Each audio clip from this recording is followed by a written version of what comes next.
Vote পরবর্তী হিংসার সম্ভাবনার কথা নজরে রেখে নির্বাচন কমিশন আগেই জানিয়েছিল 19শে জুন পর্যন্ত পশ্চিমবঙ্গে কেন্দ্রীয় বাহিনী মোতায়েন থাকবে। বিরোধী দলনেতা শুভেন্দু অধিকারী দায়ের করা মামলার প্রেক্ষিতে সেই সময়সীমা আরও দুদিন বাড়ালো কলকাতা হাইকোর্ট। বুধবার উচ্চ আদালত জানিয়ে দিয়েছে আগামী 21শে জুন পর্যন্ত রাজ্যে কেন্দ্রীয় বাহিনী মোতায়েন থাকবে। হাইকোর্টের নির্দেশের পরেই এক স্যান্ডেলে তৃণমূলকে বেঁধেছেন শুভেন্দু অধিকারী।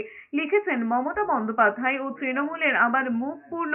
বিজেপির কর্মী সমর্থকদের উপর হামলার যে পরিকল্পনা তৃণমূলের ছিল, রাজ্যে কেন্দ্রীয় বাহিনী মোতায়েন রাখার মেয়াদ কলকাতা হাইকোর্ট বাড়িয়ে দেওয়ায় তা ভেস্তে গিয়েছে।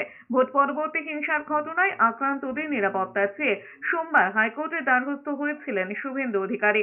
পাশাপাশি কেন্দ্রীয় বাহিনীকে যাতে আরও কয়েকদিন রাজ্যে রেখে দেওয়া হয় সেই আবেদনও করেছিলেন বিরোধী দলনেতা। মামলাটি উঠেছিল প্রধান বিচারপতি টি.এস. শিবজ্ঞানম এবং বিচারপতি হিরণময় ভট্টাচার্যের ডিভিশন বেঞ্চে।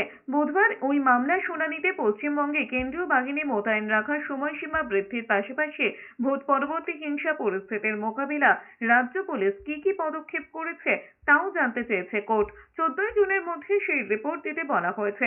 ডিভিশন বেঞ্চ জানিয়েছে মামলার পরবর্তী শুনানি 18 জুন। প্রধান বিচারপতি মহোদয়ের বেঞ্চে এটা 1 নম্বরে ছিল। তিনি না বসার জন্য তার যে অ্যাসাইনমেন্ট যিনি পেয়েছিলেন তিনি লিভ গ্র্যান্ট করেন এবং তিনি এবং তার যে সহযোগী মাননীয় বিচারপতি ছিলেন তারা হিয়ারিং করার পরে তারা মানুষের প্রপার্টি অ্যাসেট এটাকে অগ্রাধিকার দিয়ে 21 তারিখ পর্যন্ত সেন্ট্রাল ফোর্স থাকবে এক্সটেন্ড করেছেন এবং 18 তারিখে রেগুলার বেঞ্চে এই মামলার হিয়ারিংয়ের জন্য বলেছেন।